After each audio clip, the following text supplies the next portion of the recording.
We literally fulfill so much of what the scripture teaches about this great whore of Babylon. And we break all this down in our films specifically so people can see history lined up with scripture. Well, why doesn't America show up in the Bible? Well, we believe it does. But you have to have eyes to see and you have to have ears to hear. You also have to have a better understanding of this nation, America. Now, let me take you back to some of these ancient views of America.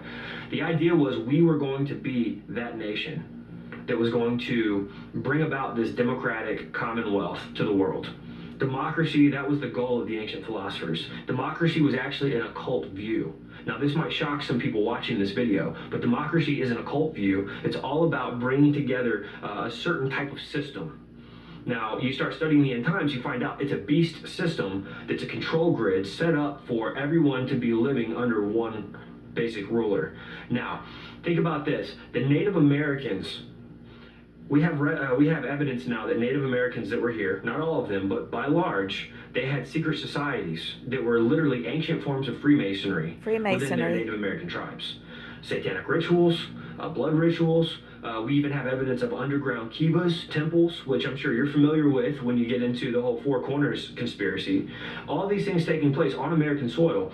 But interestingly, we find out that the God who they revered and worshipped, again, not all of them, but by majority, we're dealing with a serpent god, a plumed, feathered serpent god. The same god shows up in Mexico under the name Quetzalcoatl. You go down into Quiché. In Quiché, they called him Gucumatz, and then in Peru, they called him Amaru. Amaru is the root of the word America. Amaruka literally translates over the land of the plumed serpent. Now, when we Amaruka, the land of the plumed serpent. And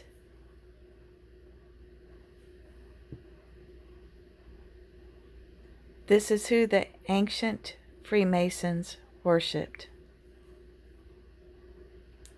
Get into Ephesians and we understand what spiritual warfare looks like. Paul tells us we're not wrestling with flesh and blood. We're actually wrestling with principalities. Okay, these are fallen angel entities over nations, over land, over different areas. These are the things that affect what goes on underneath. These are fallen, by the way. These are not good entities. These are the higher entities that are in league with Satan. Now, I believe that the plumed serpent god is literally Satan himself. So when you consider that we are living on a land, a massive land in the Western Hemisphere, that the ancient...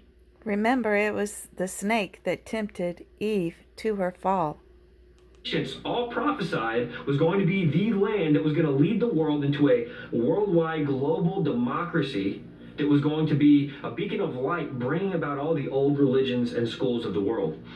That really makes more sense now that we understand that our nation has been revering and worshiping Lucifer long before the Native Americans got here. They inherited these things from the giants, the white giants that were here before them, the advanced civilizations. And I'll even say this, Sir Francis Bacon, who I believe Francis Bacon was William Shakespeare. He penned the book, The New Atlantis. He believed that this land called North America, he believed that this was the site of the original Atlantis. He also believed that this land was going to be fulfilling major prophecies according to what he studied in the occult world, going all the way back to ancient Greece. So, interestingly, when you study the writings of the New Atlantis, you're going to find out that America has been fulfilling these prophecies.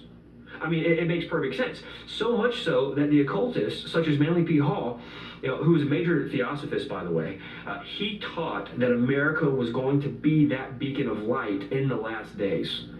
He said that this nation was literally going to be shining like a light on a hill. That we were going to shine.